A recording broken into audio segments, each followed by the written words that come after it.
Hey guys, this is Sam, and I've got this really cool 2016 MacBook Pro with Touch Bar hack that I found on the internet the other day. Honestly, it's not even really a hack. It allows you to run the Touch Bar software on an iOS device like my iPad Pro right here.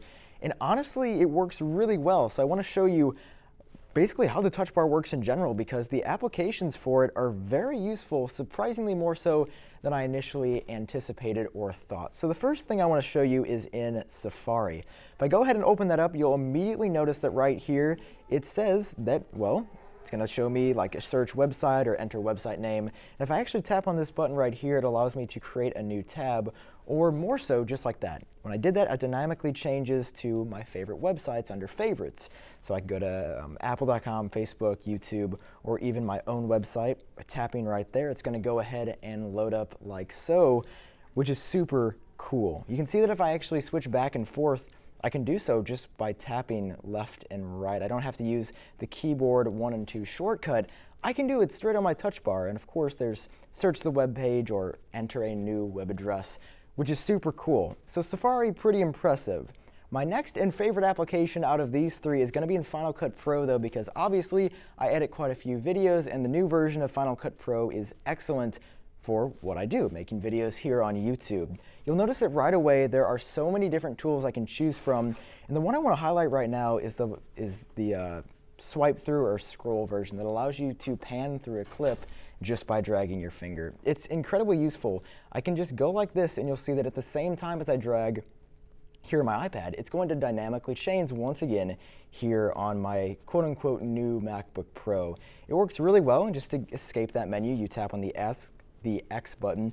Also, there was a big controversy about the new MacBook Pro not having an escape key on it, but you'll notice that in any occasion or any situation that I need it, it's going to appear right here in the bottom left-hand corner of the iPad or the touch bar in the real world case scenario. And if I ever need to hit escape, it's right there exactly when I need it. So if you were pretty concerned about that, honestly, so far, it hasn't been that big of a deal. There's also a lot of other settings, especially a lot of trim options. And when it's actually on the MacBook, it's going to be even cooler than it is now. So moving on to our final and third application of the day, it's going to be Pages. Obviously, I'm a college student, I take a lot of notes, and I'm excited to try the new MacBook Pro to see if it actually helps me take notes more efficiently, considering that it's got some iOS principles built into the touch bar now. And the first one that I want to highlight is actually Quicktype. So whenever I'm typing like, hey, this thing is really cool, it doesn't work extremely fast just yet, but could be just because of the workaround we're using right now.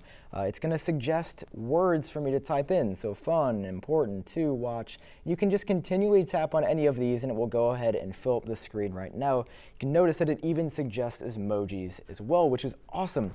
If you go ahead and tap on that area to collapse Quicktype, though, you see you've got more options here. One of the coolest ones, which was also demoed on stage, was the ability to swipe your finger and change the color of text. So if I highlight that with my cursor, go ahead and swipe my finger right here, I can just swipe across and choose from millions, if not billions, of colors with the swipe of my finger.